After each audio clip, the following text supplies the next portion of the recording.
Today's episode is brought to you by Claire Fuller's Bitter Orange, which NPR picked as a Best Book of the Year, hailing the novel as a finely crafted psychological thriller. The devilish novelist gives us a sunny, summery, open backdrop that nevertheless becomes a vise tightening around the throats of both the main character and the reader. And the Paris Review writes, page by page, Fuller enchants us with prose as thick as clotted cream, only for us to realize too late that she's been ensnaring us at every turn. Bitter Orange is available in paperback now from Tin House Books. People who support the show receive an email from me as each episode is released.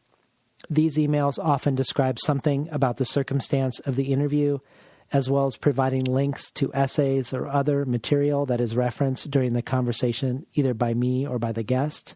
But because the circumstances were so unusual for my last guest, Zadie Smith, and my current guest, Richard Powers, where I was interviewing Zadie twice in one day, once for the radio, and a second time that night on stage, and similarly the next day interviewing Richard Powers on the radio, and then again on stage, I've made the last two supporter messages public and available on the Patreon page, in case you want to check out some of these backstage musings, as well as to get links to some of the material we discuss in both of these conversations.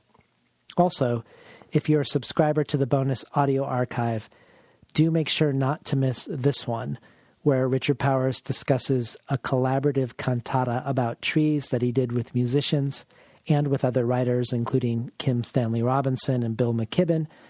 And then Powers reads a poem by W.S. Merwin about trees and tree blindness that is part of this collaboration.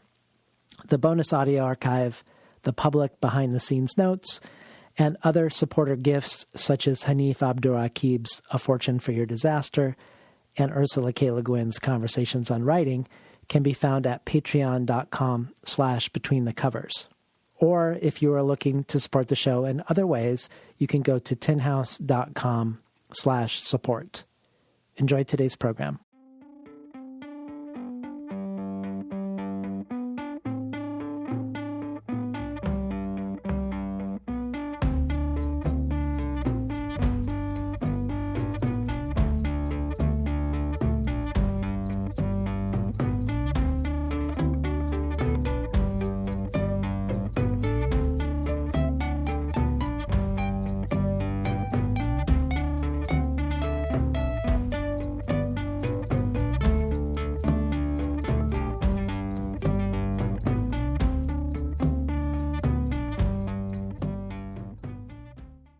Good morning and welcome to Between the Covers. I'm David Naiman, your host. Today's guest is the writer Richard Powers. Powers is the author of 12 novels that have often interwoven science, from genetics and medicine to neuroscience and artificial intelligence, with his love of the humanities, from music theory, painting, and photography to investigating storytelling itself. Powers is a graduate of the University of Illinois in Champaign-Urbana, where he studied physics and English and received a master's degree in literature. Before Powers was a novelist, he was a computer programmer, but he found immediate success with his 1985 debut novel, Three Farmers on a Way to a Dance. It, and 4 of his other novels, have been a finalist for the National Book Critics Circle Award. His 4th book, Operation Wandering Soul, was a finalist for the National Book Award. His 1998 novel, Gain, won the James Fenimore Cooper Prize for Best Historical Fiction, and his 9th novel, The Echo Maker, won the National Book Award and was a finalist for the Pulitzer Prize in Fiction in 2006. Richard Powers has taught at the University of Illinois and Stanford. He's a fellow of the American Academy of Arts and Sciences. He's the recipient of a Lannan Literary Award and a MacArthur Genius Grant, and he's here today to talk about his most recent book, his 12th, the winner of the 2019 Pulitzer Prize in Fiction, entitled The Overstory. Margaret Atwood says it is not possible for Powers to write an uninteresting book. Ann Patchett calls The Overstory the best novel ever written about trees, and really just one of the best novels, period. Bill McKibben says, The Overstory is beyond special. Richard Powers manages to turn trees into vivid and engaging characters, something that indigenous people have done for eons, but that modern literature has rarely, if ever, even attempted. It's not just a completely absorbing, even overwhelming book. It's a kind of breakthrough in the ways we think about and understand the world around us, at a moment when that is desperately needed. Barbara Kingsolver says the Overstory accomplishes what few living writers from either camp, art or science, could attempt. Using the tools of the story, he pulls readers, heart first, into a perspective so much longer lived and more subtly developed than the human purview that we gain glimpses of a vast primordial sensibility while watching our own kind get whittled down to size. The Overstory is a gigantic fable of genuine truths. Welcome to Between the Covers, Richard Powers. Thank you so much, David. Thanks for having me here. Nearly every contemporary book is made from and out of trees. But we never think about books as trees, as vehicles for our imaginations. The Overstory, which is also made of tree, is aiming in a variety of ways to also be imaginatively tree-centric, to be shaped by trees and to assume the shape of trees. But before we talk about the various ways that you do that, I'd love to hear about your initial interest in writing a book fully from the point of view of trees, from within tree consciousness, the obstacles you ran up against, and then the workarounds that you developed to carry the book and the project forward. Yeah, that was a vision that I had for the book in the first couple of years that I was doing the groundwork research. I mean, the book as a whole unfolded over the course of somewhere between 5 and 6 years. And my conversion experience from a condition of relative tree blindness to at least the novitiate state of tree consciousness made me think that it might be lovely to really displace the human altogether and produce a narrative that was focalized entirely either from a single tree or a society of trees. Since one of the great discoveries that I made as I began to study trees and read about them is just how social they are and how communitarian they are. But in that regard, I was inspired perhaps by a nonfiction book by David Suzuki called Tree, which was subtitled the biography of a Douglas fir, and an attempt to get to a lot of the astonishing new kinds of behaviors that we've been learning about trees over the last several decades by telling the story of an individual Douglas fir.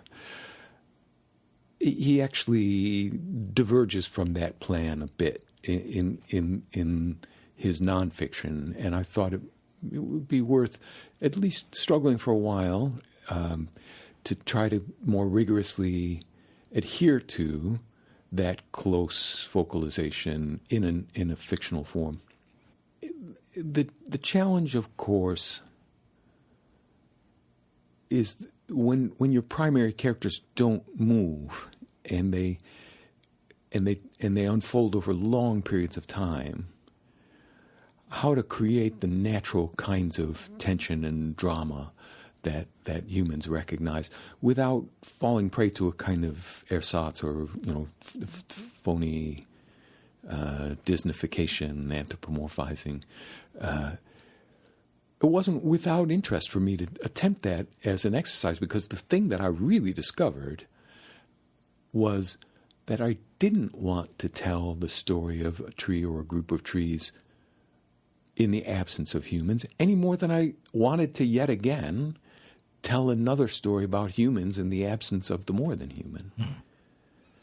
What I really wanted to do was find a vehicle that would make it possible to tell an old-fashioned 19th century Tolstoyan-like drama that took as its heart the relationship between trees and people.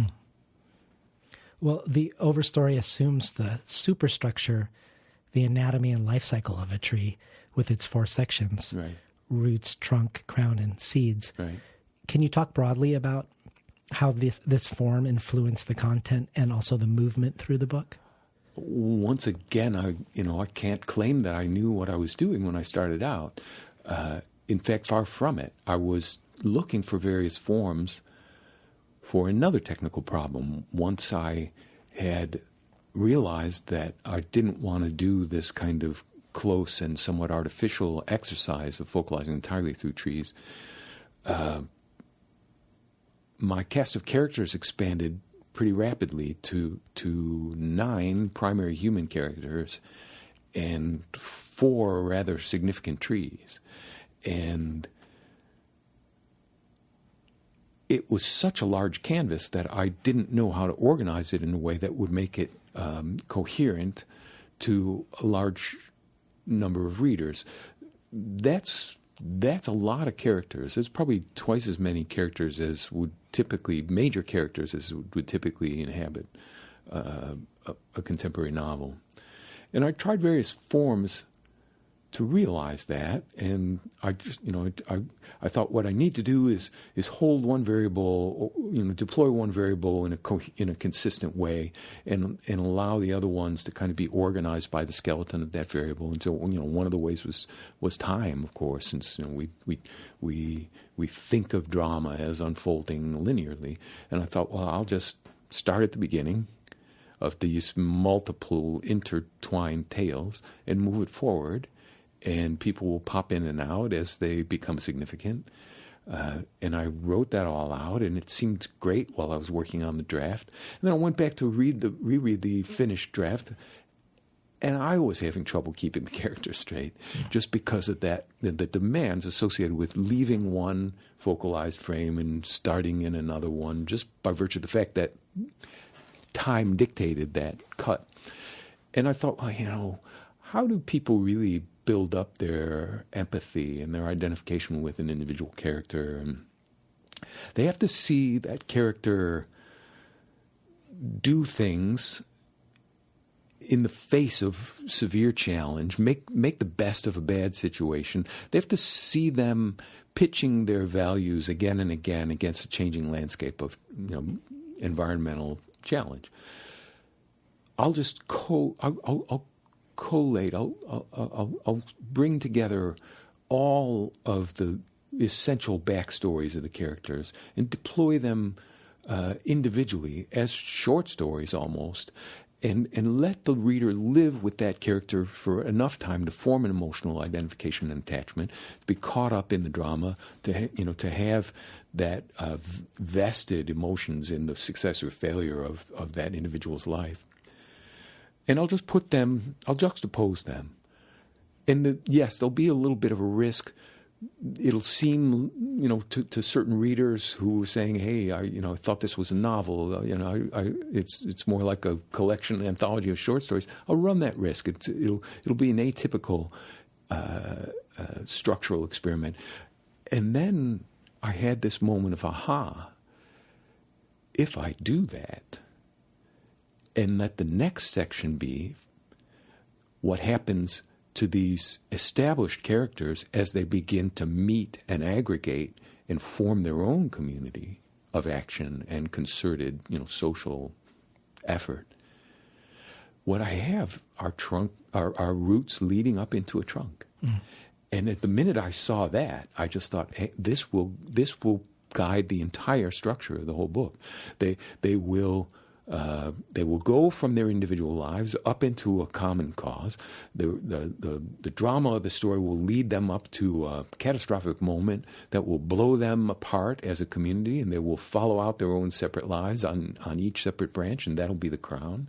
And then the unforeseen consequences of their actions decades later will be the resulting seeds of the story. So now there's both a structural and a temporal organizational scheme that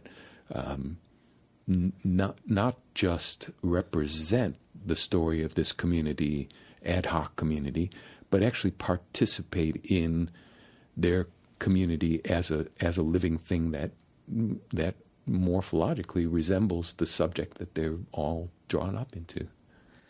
Another way that you bring treeness into the way the story is told is that each of these 9 human protagonists have a tree avatar.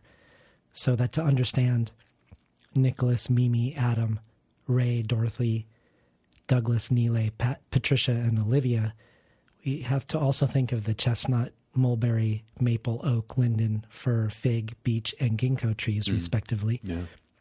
But you could also argue that it isn't human actors with tree avatars, but rather tree protagonists with human avatars, because the narrative of each of these human characters is changed ultimately and then driven by trees. And then some of the characters are literally and physically saved by trees. Yeah. Yeah, their lives are all deflected, deformed, transformed by interactions with trees. But surprising how true that is for a lot of us. Interestingly, as you were saying that, I was remembering another process where my approach to that organizational scheme changed over the course of revision. Initially, those chapters took the tree name and not the person name. In other words, instead of the chapter on Nicholas Hoole that opens the book, I called it American Chestnut. I actually used the Latin names and the common names in subtitle parentheticals. And that, to me, seemed to overplay the allegorical component of the book. The book is an interesting tightrope between historical realism and fable. And that relationship is shifting, and the reader has to puzzle that out and figure out how those two things fit together. But to deploy those chapters by their tree names, it pushed it a little too far toward the allegorical. And I hit on this idea to go ahead and name them by the central character and just use a botanical plate, an engraving, an old-style emblem as a drop heading for each section. And it had an extra little interest because you could look at that tree and not notice until 3 or 4 chapters in that each one of those subheading illustrations is different. Maybe not even be able to identify the tree visually, but you would now be paying attention to the life story of that person to see what tree is going to cast this kind of dominating spell over that life, and then go back and see if that indeed is the picture that you were looking at. Yeah. Yeah. Well, perhaps the heart of the story, or one of the hearts of the story, is the character Patricia, who's a tree scientist, a dendrologist who works here in Oregon in a forest outside of Corvallis. Right. And she develops some theories and insights about trees that cause her to be marginalized and ridiculed in the scientific community. And it's only decades later that her work is vindicated. And she's based on the work and lives of some real-life scientists, some of whom I've heard you mention: Diana Beresford Kroger, Suzanne Simmerd, and Robin Kimmerer. And I was hoping maybe you could talk about some of the real-life science from some of these 3 women or others that captures your imagination and that may have informed the character of Patricia. I should also say that her earliest work on over-the-air signaling between trees, the use of chemical pheromones to send messages and change behavior of trees over distance, was based on published work by male scientists earlier on in the 20th century, an older generation of scientists. So fiction is always a compositing, transforming, and combining and substituting. But what intrigued me about the researchers who you've mentioned, and what I tried to put into the story of Patricia, is this act of courage that's required to challenge the dogma of a discipline, the consensual wisdom, by putting your faith in that radical skepticism of simply making the measurements. Just empiricism in its purest form. To go into the field and to see what's there instead of what should be there, sounds like that's just what scientists do. But in fact, scientists are deeply part of communities that form all kinds of intellectual and material pressures on themselves. And there's a great need to conform and normalize the research that you do, especially when it comes to raising funds and getting published and convincing your colleagues that you're not crazy. Mm-hmm. You could put another female researcher who's a bit younger than the ones that you mentioned, whose research is stunning, Monica Galliano, who was also been doing very controversial but deeply rigorous work on plant intelligence. And in all cases, the individual practitioner, the individual researcher, has to find it in herself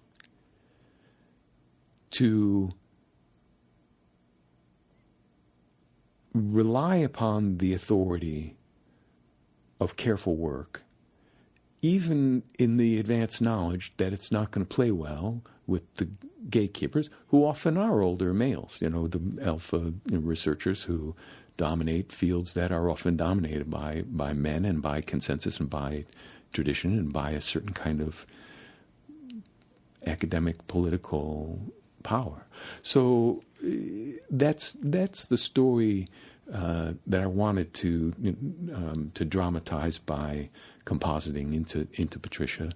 And it's the story also of a last laugh. It's the story of someone who lives long enough to see that work vindicated, who goes through the darkness of ostracization and rejection and humiliation, and then who gets rehabilitated. Not always with the proper amount of restitution and acknowledgement, but yeah, it doesn't always gender. I mean, there are stories of immense scientific heroism, that have unfolded over the course of centuries, that have played out in all kinds of different ways, and it's often, it's often men and privileged people who somehow find that path through contestation and who find a way of establishing truths that were not yet truths. When I think about your interest in both art and science, and when I think about the wonder you evoke in this book and the wonder that your characters experience for tree beings when they start to see them as beings, the wonder is partly the wonder of what we discover about them scientifically. Mm-hmm. And part of it is the wonder of them as beings. Yeah. So gesturally, aesthetically, even morally or ethically, when we learn about the ways that they share across species or even across kingdom, it doesn't seem to me like a coincidence that two of the real-life scientists, Diana Beresford Kroeger and Robin Kimmerer, are not just drawing upon science as scientists, but also upon ancient traditional knowledge. That's right. That Beresford Kroeger comes from a lineage, a Celtic lineage. That's right. And that Robin Kimmerer is drawing on indigenous American culture. And that their insights come from from a twinning of scientific inquiry, but also an active relationship with tree as actor. That's right. Tree as agent with a kind of supple behavior that isn't merely mechanical. Yeah. Yeah. And that rehabilitation of indigenous ways of understanding agency and desire and flexible behavior and purpose in the absence of controlled, rigorous, double-blind laboratory reductionism is a part of the story of our future. It's not a casual thing when people like Robin Wall Kimmerer say we need to learn to become indigenous again. What's interesting about those practitioners, and Kimmerer in particular, is that does not mean a renunciation of empirical, scientific study. or of technology. That's correct. It's rather a new kind of synthesis, and to become indigenous again is not to return to a pre-technological state or a pre-scientific state. It's simply to return to ways of thinking and knowing about the relationship between human and more than human. And to the extent that this book represents a kind of displacement of the anthropocentric from the traditionally massively anthropocentric genre of the novel, to the extent that this book tries to say you can't understand the human without the more than human, or vice versa, that they're inextricably linked, it's not doing a brand new thing. It's doing something that most world literature in most places would have done for most of human history. Yeah. Right? It's just doing it in the modern technology of the novel. And to me, that's the way forward. How can we rehabilitate a sensibility that we've lost without necessarily abdicating other things that we've discovered along the way? Another thing that I thought about in regards to this is something that Jeff Vandermeer said when he was on the show. I think of him as a kindred spirit in terms of also working on narrativizing a different relationship to humans. That's exactly right. And I think he himself made mention in public fora about that affinity between his work and this novel. Oh, he did? Yeah. Well, one thing he did say was, one frustration I have is simply that we think of hard tech, like our cell phones, as being incredibly complex. But if you could actually see the complexity of the world around us, hard tech would look very, very simplistic. Oh, my God, and crude to the extreme. At one point in the book, I try to articulate what's happening in the thin layer of a leaf, and all of the machinery and the apparatus that's packed into that tiny substrate, and just the miraculous biological apparatus that's involved in turning sunlight into food, into everything that there is. It was beyond my capacity as a writer to do, but it surely opened my eyes to the truth of what Vandermeer's talking about. Yeah. That we pat ourselves on the back for ingenuity, and it is so rudimentary and crude compared to everything that the biological world is doing. And that's also one of the great insights that I came to in the course of reading for this book, and one of the things that I tried to invest in the book is the realization that the world that we inhabit is not some rather reducible geophysical system that we can get an easy mathematical model for, in a reductionist way. It is alive. The planet is alive. And it so far exceeds our ability to articulate. And we can't even articulate ways of running experiments that would get at the components of these complex systems, because they are complex systems. The components don't function autonomously or independently. So we can't even apply the standard practice of reductionism to understand them. And in some ways, it goes back to your question about the role of technology in this. I feel that if we are to apprehend the enormous complexity of the living world and not reduce it to a set of physical mathematical constructs that we can then control or master, it's going to be through another kind of knowledge making. And that includes computational modeling. And that's why one of the big threads of the story involves somebody who goes through that route. You know, the story of Nile Mehta in Silicon Valley, who has a deep relationship to the digital transformation of the world, and who realizes that the digital transformation of the world is making us more alienated in many ways. It's creating an even greater illusion of human exceptionalism. But B, it could be the tool, and it has already proved to be the tool in a rudimentary way of our of our newfound ability to understand what the neighbors are doing. Yeah. And it's not a coincidence. I'd like to point out it's not a coincidence that the rise of ecology as a formal field of study, the rise of understanding of complex systems, the rise of environmental science is concurrent with the rise of computation. We would not, with human brains alone, we wouldn't have the ability to create and understand, to follow out over long periods of time and using huge amounts of variables, the complexity of a living system. For that, we need our prosthetics.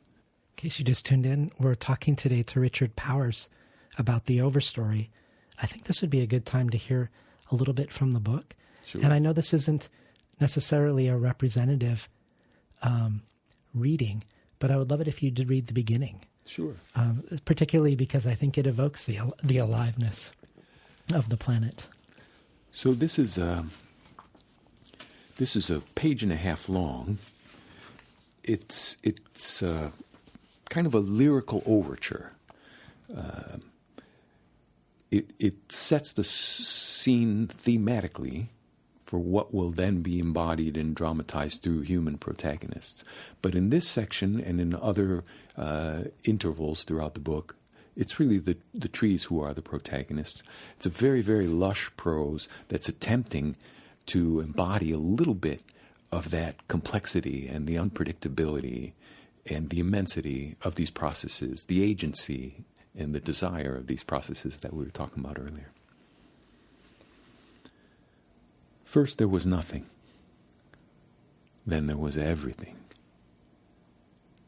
Then, in a park above a western city after dusk, the air is raining messages. A woman sits on the ground, leaning against a pine. Its bark presses hard against her back, as hard as life. Its needles scent the air and a force hums in the heart of the wood. Her ears tune down to the lowest frequencies. The tree is saying things in words before words. It says, sun and water are questions endlessly worth answering. It says, a good answer must be reinvented many times from scratch. It says, every piece of earth needs a new way to grip it. There are more ways to branch than any cedar pencil will ever find. A thing can travel everywhere just by holding still. The woman does exactly that. Signals rain down around her like seeds. Talk runs far afield tonight. The bends in the alders speak of long ago disasters. Spikes of pale chinkapin flowers shake down their pollen. Soon they will turn into spiny fruits. Poplars repeat the wind's gossip. Persimmons and walnuts set out their bribes and rowans, their blood-red clusters. Ancient oaks wave prophecies of future weather. The several hundred kinds of hawthorn laugh at the single name they're forced to share. Laurels insist that even death is nothing to lose sleep over. Something in the air's scent commands the woman. Close your eyes and think of willow. The weeping you see will be wrong. Picture an acacia thorn. Nothing in your thought will be sharp enough. What hovers right above you? What floats out over your head right now? Now. Trees even farther away join in. All the ways you imagine us. Bewitched mangroves up on stilts. A nutmeg's inverted spade. Gnarled Baja elephant trunks. The straight-up missile of a sal. Are always amputations. Your kind never sees us whole. You miss the half of it, and more. There's always as much below ground as above. That's the trouble with people, their root problem. Life runs alongside them, unseen. Right here, right next. Creating the soil, cycling water, trading in nutrients, making weather, building atmosphere, feeding and curing and sheltering more kinds of creatures than people know how to count. A chorus of living wood sings to the woman, if your mind were only a slightly greener thing, we'd drown you in meaning. The pine she leans against says, listen, there's something you need to hear. We've been listening to Richard Powers read the opening of the Overstory. Ursula Le Guin liked to call the relationship she strove for between the human and the non-human as fellow feeling. And she very much wanted to knock the human off their pedestal by putting us in relationship to the other in a way that included listening, being still, creating space for difference and otherness, a position that for her was informed by the writings of Lao Tzu. And I also think of Martin Buber's I-thou relationship in contrast to the I-it relationship. And he also has a meditation on a tree in that book. Yeah, that's right. Really. A really beautiful one. Yeah. But thinking about them, I wondered about how you viewed human language in relationship to the act of relating. And the reason I ask is many of these characters in the book find a way to connect with trees outside of language. Several do this through visual art. But I also wonder if it's a coincidence that Patricia is hearing and speech impaired, and that when another character is permanently robbed of speech and mobility, he too, like Patricia, develops a deep connection with trees. So I wondered if you saw language as obstacle or vehicle when it comes to relating with the non-human and to reality or to the quote-unquote real world, or to put it in the words of Forrest Gander when he was questioning or raising questions about the philosophy of deep ecology. Is the real pre-linguistic? Does language participate in foundational reality? Oh my goodness. How many cans of worms you've opened. It is really at the heart of the desire of the book, and also at the heart of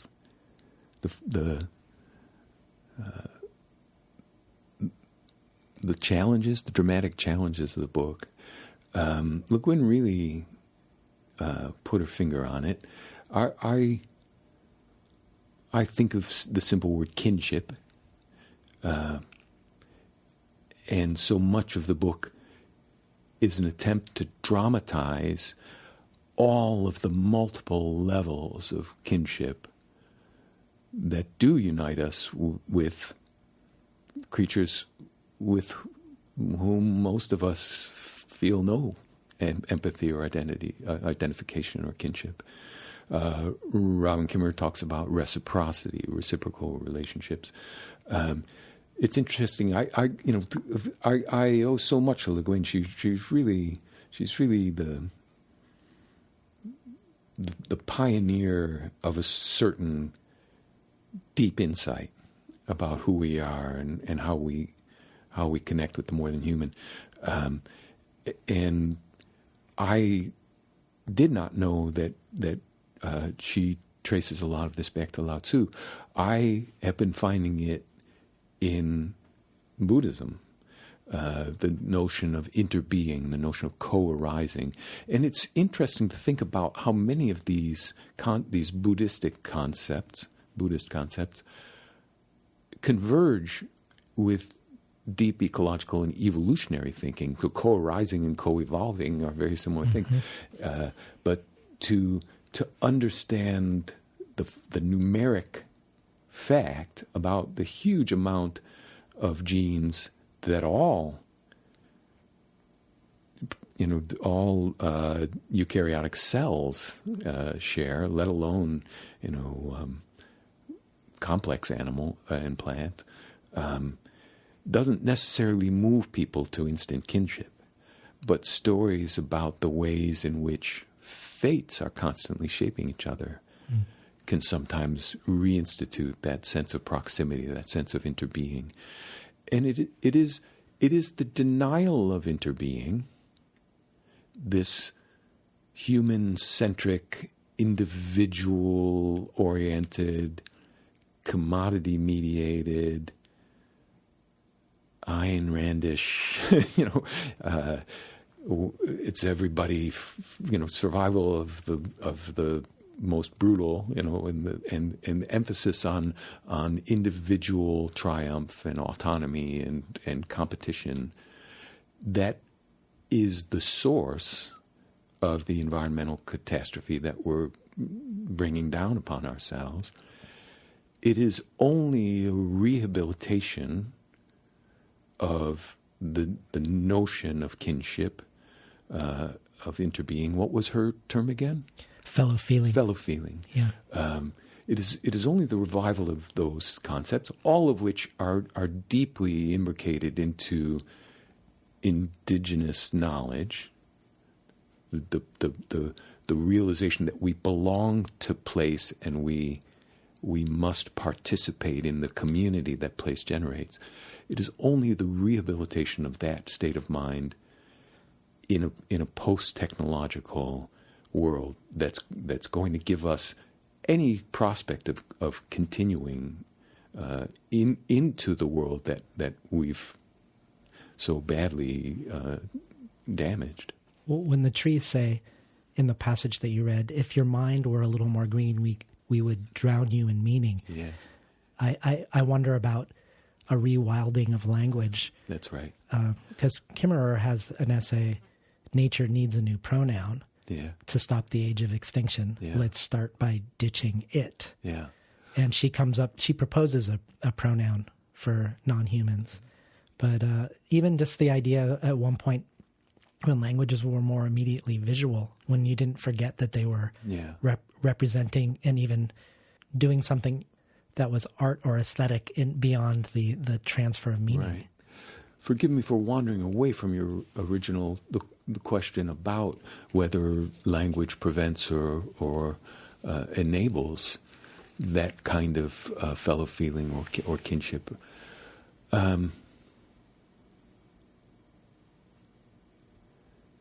It is a prison house, right? It does prevent us from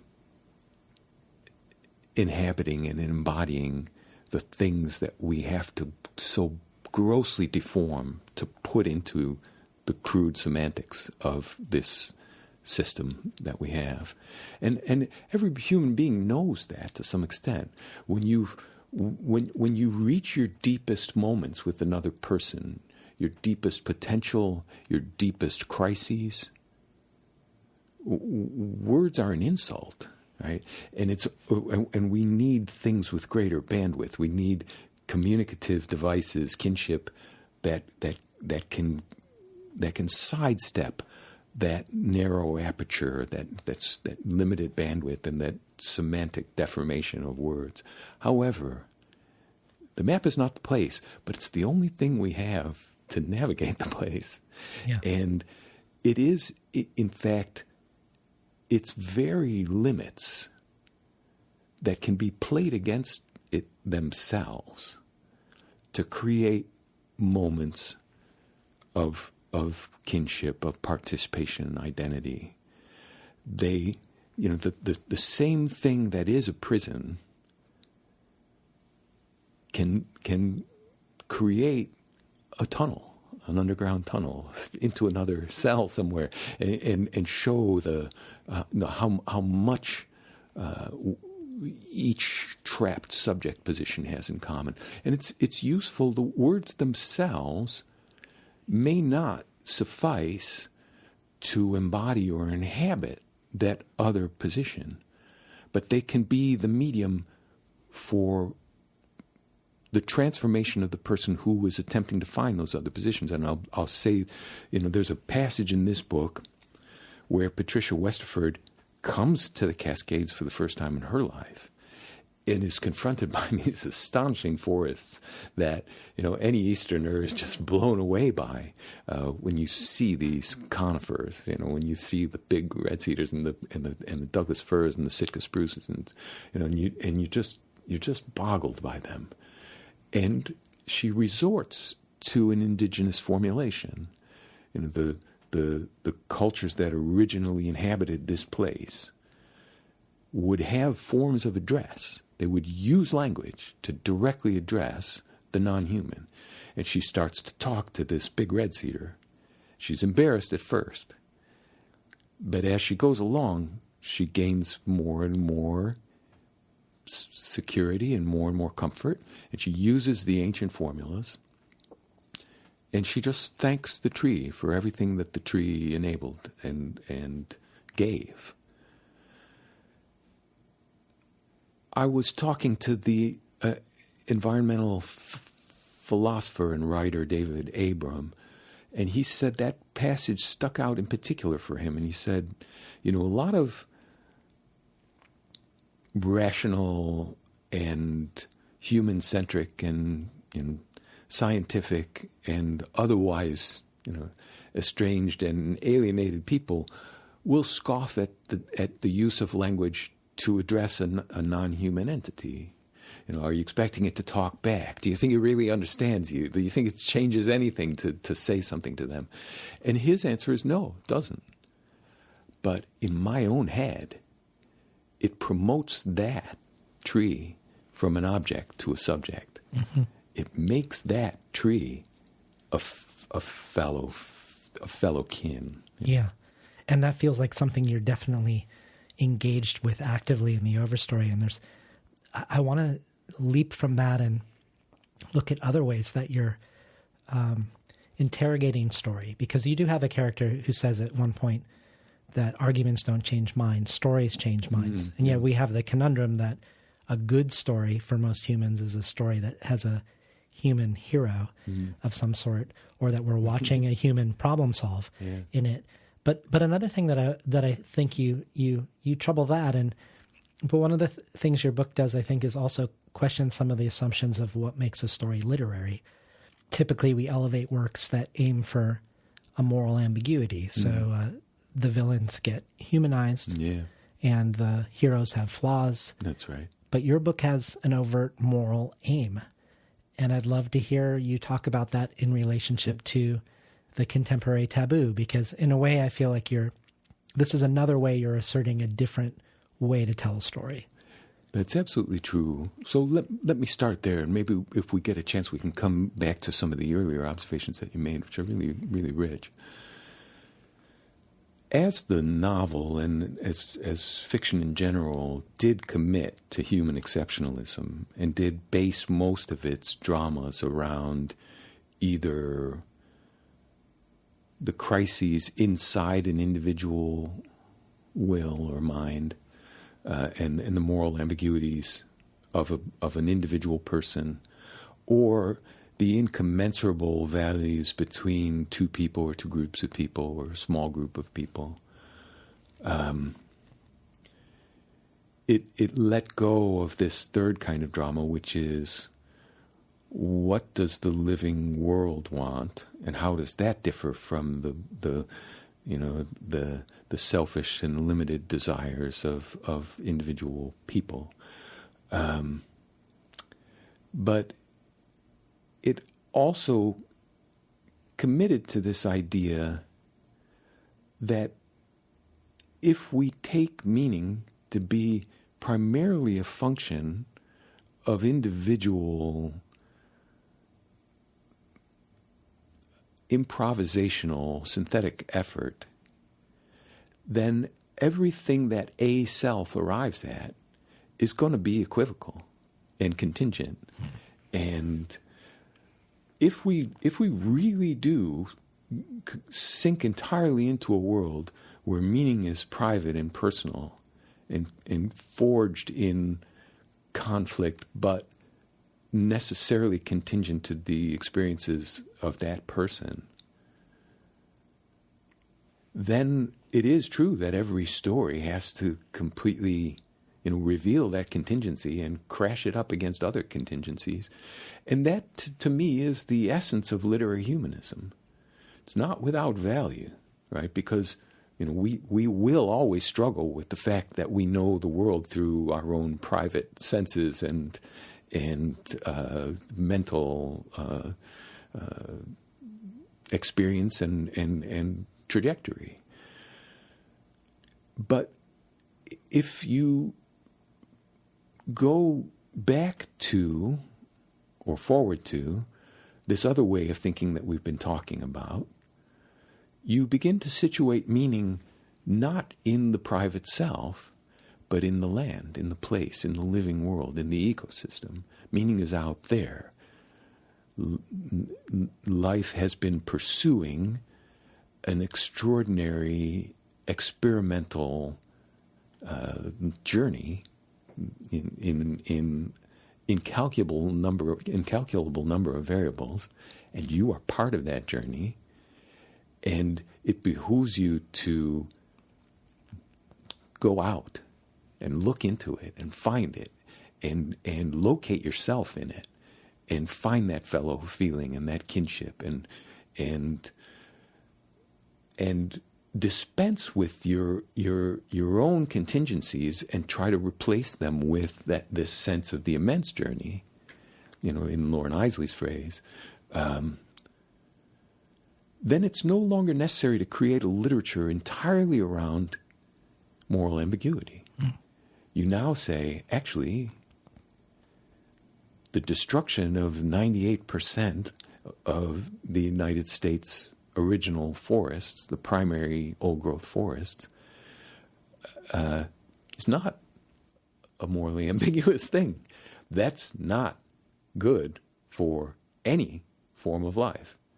Whatever your private humanist formulations are, they need to be surrendered in the face of desperately trying to preserve this last 2%, because there are things happening in those last places that will never happen again once they disappear. Right? So that's the kind of story that I tell. There are people who object to that because they've committed to this other kind of literary humanism. There are people who think that the minute you say there are values that are not ambiguous, that you're writing propaganda or tract literature, and that's going to diminish you, that it knocks you out of serious consideration from first-rank literary fiction. So be it. I mean, I think the kind of transformation in consciousness that I'm talking about will see the underpinning, unexamined, internalized values that would make that kind of hierarchy and would find the need to constantly return to individual ambiguity as a higher meaning. It isn't. It's simply a more self-indulgent, more human-centric meaning or formulation. In case you just tuned in, we're talking to Richard Powers about his latest book, The Overstory. Well, you mentioned a couple times in this last bit about humanism. And when you were in conversation with Benjamin Markovits, who, to be clear, loves The Overstory, he talked about the dangers of a novel with a moral aim being that it could result in nihilism or anti-humanism. And he seemed to equate or conflate the two. But when you went on to correct him that anti-humanism and nihilism aren't necessarily the same thing, he said, well, why would you want to choose either? But when I think of all the goodwill and idealism that secular society invests in the word humanism, as if human values were the noblest values, and where humans and their values, regardless of what they are front and center. I don't see myself anti-humanism as nihilistic or anti-human, rather anti-humanism as anti-human exceptionalism. But I was curious about your thoughts around humanism and nihilism and human exceptionalism. And here we are, bumping up against the rascally nature of words again. I think part of the difficulty with Markovits, it was simply a definitional one. What does that word humanism mean? And it's a word that plays a heroic role in certain aspects of history. And if by humanism you mean the impulse that rejects tyrannical, colonial, absolutist forms of thought, and places in their stead processes of democratic, scientific exploration, testing, humility. Human and humility come from the same root. The root is earth. It's an Indo-European word meaning earth. Humus also comes from the same. Interesting. If you mean by humanism those forces, then certainly you wouldn't want to write an anti-humanist, that is an anti-earth-based story. But if you mean by that word anthropocentrism or exceptionalism, or the kind of program of control and mastery that we've committed to in the last 2 centuries, then literature that questions and troubles and displaces that is going to be very useful. Yeah. We talk about regenerative agriculture, but agricultural practices that make the soil richer. They're putting the humus back into the humus. And we can talk about regenerative economics. Economy and ecology come from the same root, meaning housekeeping. Regenerative economics makes economics and ecology the same thing again. They never should have been separate, right? So regenerative literature would put the humus back into the human. I love that. Would bring the humans back to the land. It made me think of the word atom, too, which also, Adam, the first human, that's also the word for earth. That's right. Well, I want to return. You had mentioned earlier about Nile, the computer programmer, who has developed a game that has become a multi-million-dollar enterprise, and where a newer version of the game coming out is a major event. It is another way I think you look at language and storytelling. When players exhaust the world that they're in, there's an increasing pressure for more imagined worlds to be created. Yeah. And this dynamic seems in a lot of ways to parallel corporate capitalism. That's right. In the real world, and it's sort of predicated on an unchecked growth model. Right. But Nile decides eventually he wants to change the way the game is played. Right. And this is to the chagrin of his board and his shareholders. Right. And I was hoping maybe you could talk about the new type of game he wants in relationship to sort of the new type of storytelling that you're telling. Right. And, it's no great spoiler to say that this idea is so radical. Radical also has an interesting etymology, meaning roots, that it gets him kicked out of his own company. His own progeny reject him and dispossess him and strip him of his citizenship, and he has to go off on his own.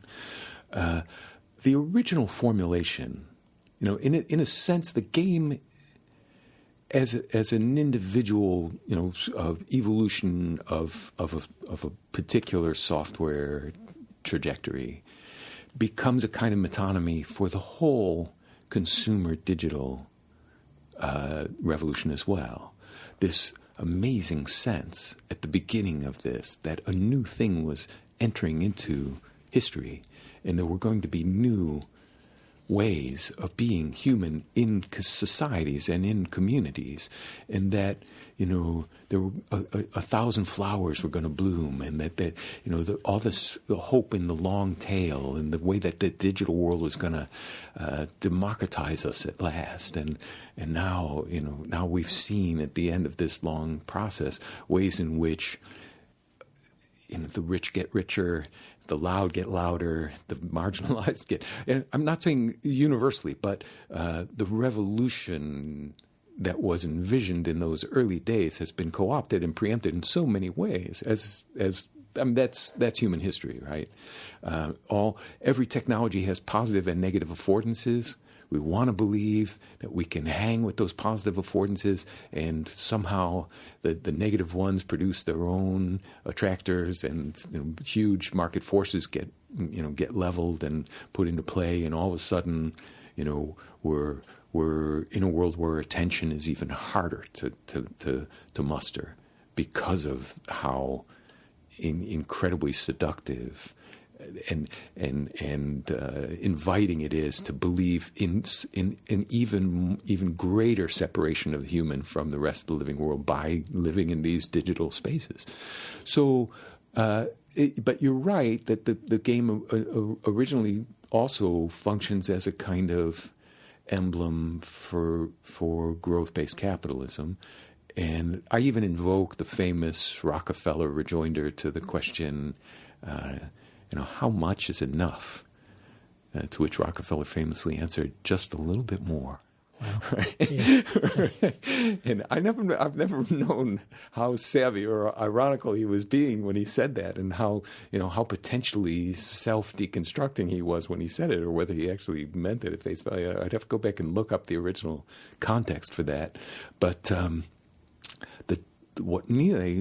he wants to now somehow recover that original dream of the digital prosthetic, of using it not to flee from the world, but to give us tools to magnify and make legible the living world. What if we took that same game, and instead of making the point of the game the amassing and accreting of commodities, and made it instead about rehabilitating, rejuvenating, enhancing, multiplying the complexity of living spaces?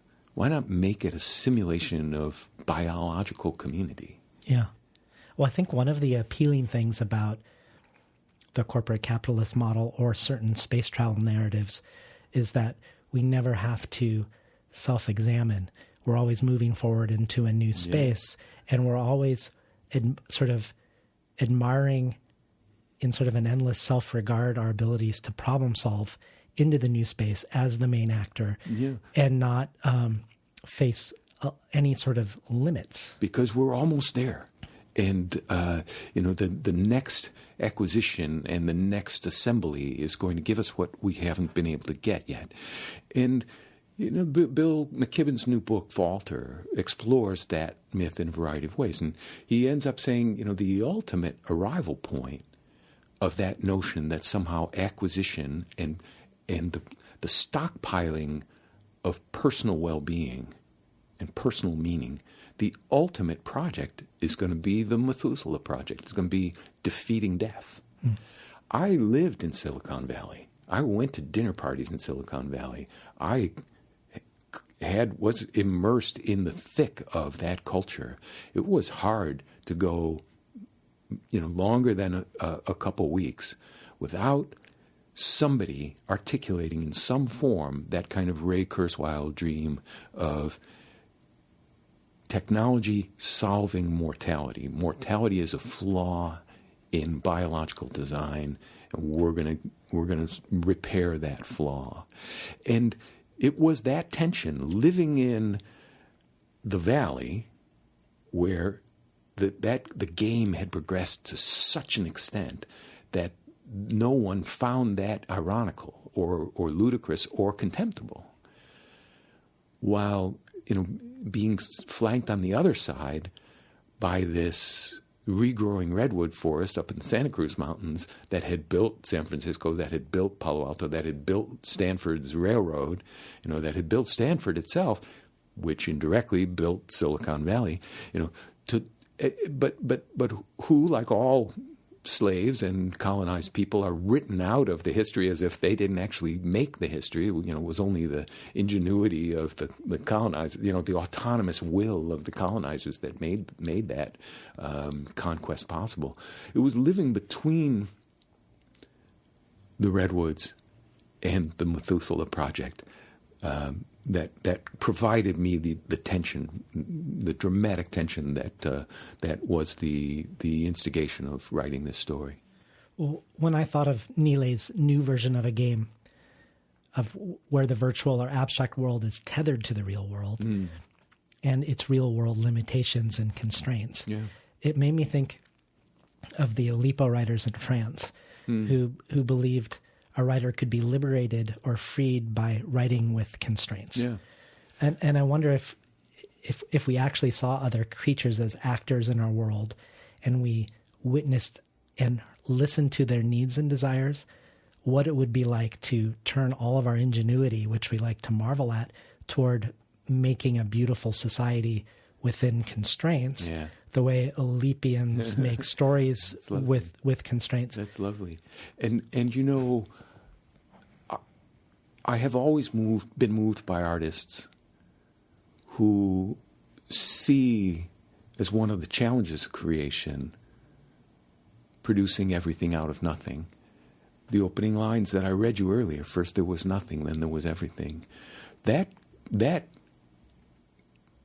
absolutely summarizes the kind of creation that, say, Bach does when he takes 4 notes and does them as a ground bass again and again and again, and produces the 15-minute solo violin chaconne, which you feel by the end of it completely wrung out emotionally because he's gone through every possible human emotion, spun out of these 4 notes.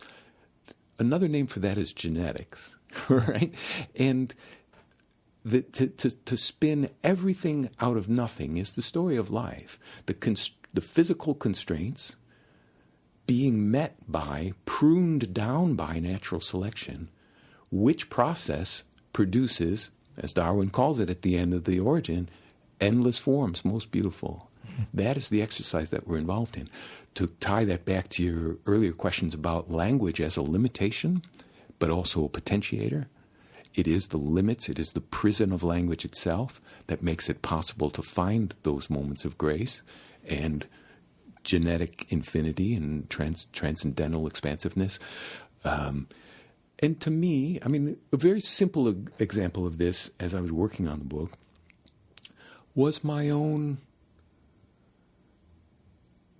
sudden expansion of sensitivity to the variety of behaviors of these green things all around me that had previously just been an amorphous mass.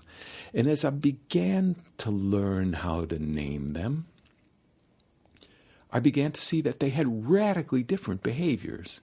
They were solving life and the challenges of their environment in profoundly different ways. Different shapes, different temporal strategies, different structural and formal solutions. And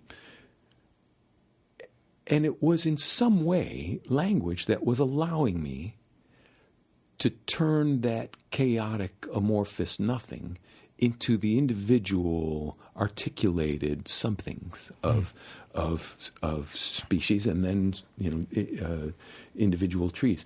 Now the problem with language is the same thing that allows you to differentiate and discriminate and articulate can, once you habituate to it, prevent you from being present and prevent you from attending. So the fact that I learned to tell a coast live oak from a California sycamore at first was a hugely enabling thing, and then subsequently began to prevent me from seeing what that particular California sycamore that I was standing in front of was doing that was different from all the other California sycamores. So I was sort of, I've got the category for that. I've got the word for it. So I'm now blind again to it. And the act of being present and attending is constantly regenerative. You have to use language to prevent the laziness of language. I love that. Yeah. I was, in preparing for this interview, I happened to tune into a different show on this station. There's several that are run by Native Americans. And one of those shows had a guest on, and they were discussing the question of what does it mean to listen to the land? Yeah. And the guest said, I wish I remembered their name, but he said, if I say to you the words, just do it, you immediately think of Nike. And if I say the words, I'm loving it, you immediately think of McDonald's. And if you hear just the first two notes without the full melody and without any words, you know it's Stairway to Heaven. But if you hear a bird, you likely don't know what that bird is. Right. And that's just sort of like, to me, that felt like such a great gauge of the blindness or the lack of listening. Oh my God. If we can recall, we have an ability, and a remarkable ability to do this recall if we're paying attention. That's absolutely right. It's a beautiful articulation of this. I have to say, it requires constant will, because even bird calls can be turned into a commodity. They can be further tokens in the game of self expansion and acquisition, right? And you can learn what a hermit thrush is, and that could somehow increase your score in a certain game that you're playing. But if you haven't shifted that consciousness from the commodity-mediated self-serving one to the fellow-feeling one and the interbeing, the consciousness of interbeing, you may know that call is a hermit thrush's call. But what is the hermit thrush saying? Yeah. What is it saying? Yeah. That's the question. Yeah. Well, I don't want to do a short shrift of another element of the Overstory. Because Naomi Klein has been a big champion of this book. And one of the reasons she loves the Overstory is it's one of the few narratives that valorizes people engaged in direct action, civil disobedience. Yeah. And many of the actions we see in the book, like the characters, are composites of real-life events, or inspired and then composited from real-life events, some from Earth First and Earth Liberation Front actions, some from Julia Butterfly Hill.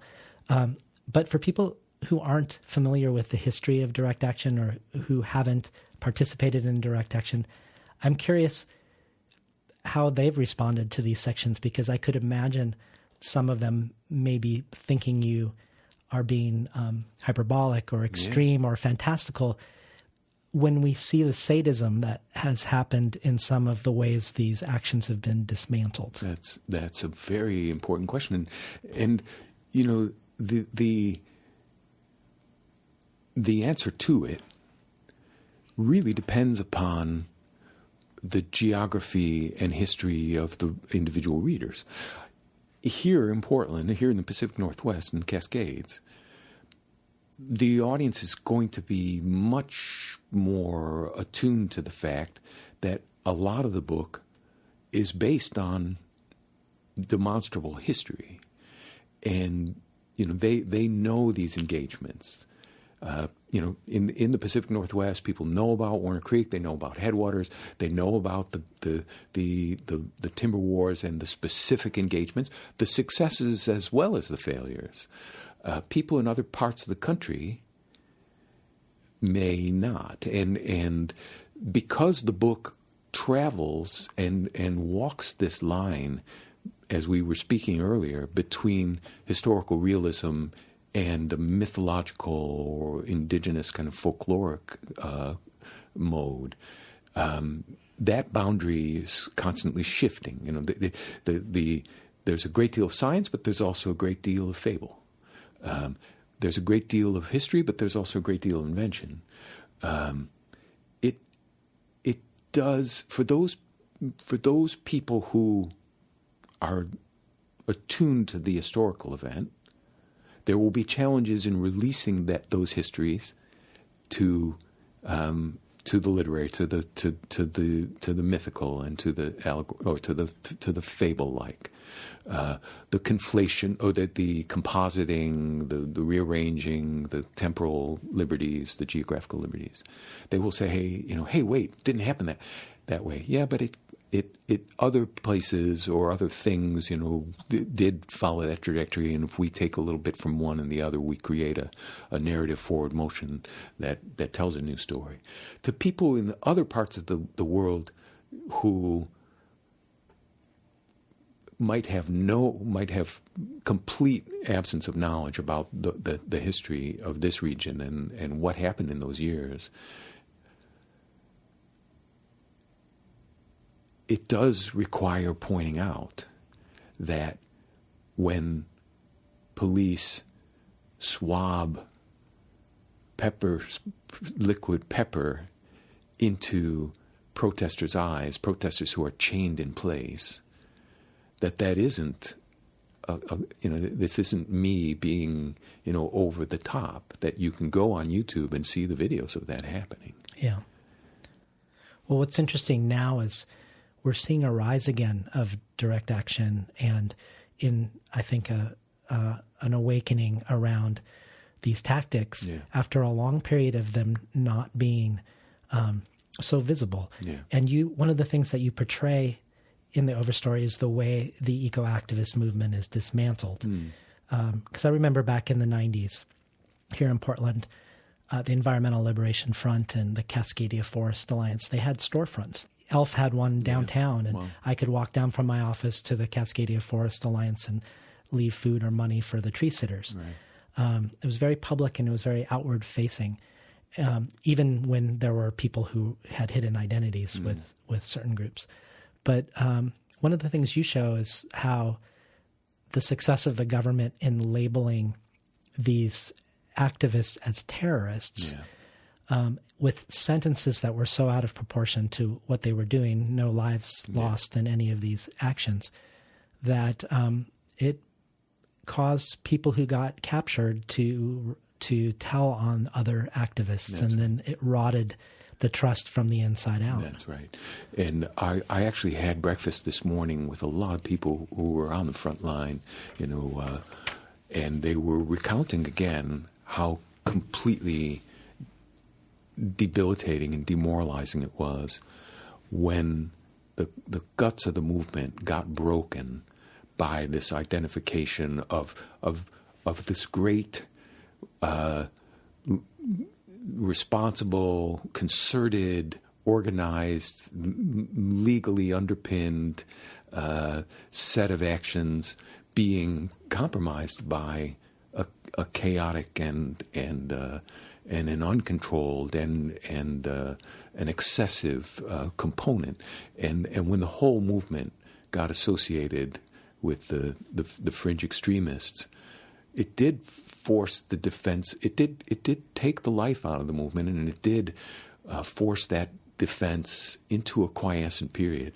Now the thing is, we're entering one of the gravest ecological challenging moments yet, and we have an administration that's committed to completely reversing any movement toward treating the world beyond the human as community rather than commodity, and is accelerating the destruction of natural capital, and is working very quickly to dismantle all, as much of the legal leverage of, the hard-won legal gains of the last 50, 60 years in overnight, right? And here on Mount Hood, where they had not been cutting old growth for over a decade, they now are again. Right. So we're back at the moment where, if there is no direct action, there will be no old growth forest. Yeah. Well, a lot of people have asked you about whether this book is hopeful and whether there is hope, and usually answer this with a question. Hope for what? Yeah. And you say it's inconceivable to hope for human life anything like what it looks like now. That for us to survive, we would have to completely reimagine ourselves here on Earth. And I wondered if that was what you mean by committing unsuicide. Yeah, yeah. And people will want to know the particulars. What does that mean? And, how will that play out? And I don't have the power to make that prediction, but I can articulate to some extent what it is that will be necessary for continued human survival and what will not survive. What will not survive is human autonomy. We have attempted a large-scale, long-duration experiment in mastery and control, and it is coming back to haunt us with a vengeance. We are finding out not just that we can't do it, but that we've reaped the whirlwind, and the challenges of the future, of survival in the future, are going to be as grave as they have been since the Ice Age, the European Ice Age, and that does not necessarily preclude this question of hope. If you say hope for the transformation of human consciousness and the return to an inhabitation of place, the commitment not to a private meaning, but to a meaning out there, a meaning that is embodied in the land and in the aggregate ecologies that solve the challenges of local place. If we align ourselves with that, individually and collectively, then we will be in possession of a state of mind that will give us joy in a way that accumulation has never given us joy, and will give us purpose and satisfaction in a way that accumulation has never given us purpose and satisfaction, and will also give us the stoicism, the resourcefulness, the self-possession, the love that we will need whatever the climate catastrophe brings us. I hope for that. I hope for that too. Whether that happens or not, it's interesting and almost seems paradoxical that there may be hope for trees. No, beyond a doubt. Whether there is for us, and I was hoping maybe you could speak to how old trees are in comparison to humans, and what they've survived. Let's just run that numbers, right? I mean, what's the outside that you've seen for anatomically modern humans? 200,000 years, right? The oldest experiments in arborescence, and it's important to point out that arborescence isn't a single thing. I mean, it gets convergently evolved a lot of different times, at least 6 different times. That dates back 400 million years. So what's the ratio between 200,000 and 400 million? That's a factor of 2,000. So trees have survived for the duration of the human experiment, run consecutively 2,000 times. And they have survived many mass extinctions. And they will survive the mass extinction that we're throwing at them right now. Yeah. The question is, will we? We will if we ally ourselves with the things that they want. And we won't if we continue to assert ourselves as having desires that need to be met independent of what the land will sustain and what the rest of life is after. I was hoping maybe we could end with one other short reading. Sure. It's on page 475. Say the planet is born at midnight and it runs for 1 day. First, there's nothing. 2 hours are lost to lava and meteors. Life doesn't show up until 3 or 4 a.m. Even then, it's just the barest self-copying bits and pieces. From dawn to late morning, a million years of branching. Nothing more exists than lean and simple cells. Then there's everything. Something wild happens not long after noon. One kind of simple cell enslaves a couple of others. Nuclei get membranes. Cells evolve organelles.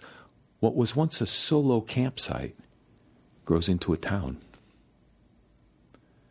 The day is 2/3 done when animals and plants part ways. And still life is only single cells. Dusk falls before compound life takes hold. Every large living thing is a latecomer, showing up after dark. 9 p.m. brings jellyfish and worms. Later that hour comes the breakout. Backbones, cartilage, an explosion of bodily forms. From one instant to the next, countless new stems and twigs in the spreading crown burst open and run. Plants make it up on land just before 10. Then insects, who instantly take to the air. Moments later, tetrapods crawl up from the tidal muck, carrying around on their skin and in their guts whole worlds of earlier creatures. By 11, dinosaurs have shot their bolt, leaving the mammals and birds in charge for an hour. Somewhere in that last 60 minutes, high up in the phylogenetic canopy, life grows aware. Creatures start to speculate. Animals start teaching their children about the past and the future. Animals learn to hold rituals. Anatomical modern man shows up 4 seconds before midnight. The first cave paintings appear 3 seconds later. In a thousandth of a click of the second hand, life solves the mystery of DNA and starts to map the tree of life itself. By midnight, most of the globe is converted to row crops for the care and feeding of one species. And that's when the tree of life becomes something else again. That's when the giant trunk starts to teeter. Thank you so much for the Overstory and for being here today, Richard Powers. Thank you, David. We're talking today to Richard Powers, the author of the Overstory. You've been listening to Between the Covers. I'm David Naiman, your host.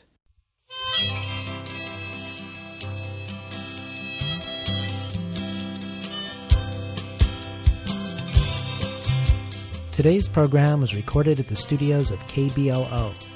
Volunteer-powered, non-commercial, listener-sponsored, full-strength community radio from Portland, Oregon, found at kboo.fm. For the bonus archive, Richard Powers talks about a collaborative cantata about trees that he created along with musicians and other writers, including Kim Stanley Robinson and Bill McKibben. He talks about visiting W.S. Merwin's self-planted forest and ends with a reading of the poetry of Merwin that was part of this tree cantata collaboration. This bonus material joins supplemental audio by Brandon Shimoda, Ted Chang, Layli Long Soldier, Carmen Maria Machado, John Keane, Forrest Gander, Diane Williams, Christina Rivera Garza, and others. All of this can be found at patreon.com/betweenthecovers. Finally, I'd like to thank Imre Lodbrog and Barbara Browning for creating the outro. Their album Imre Lodbrog e Sapatita Mi can be found on iTunes, and Barbara Browning's trove of ukulele covers can be found at soundcloud.com/Barbara Browning.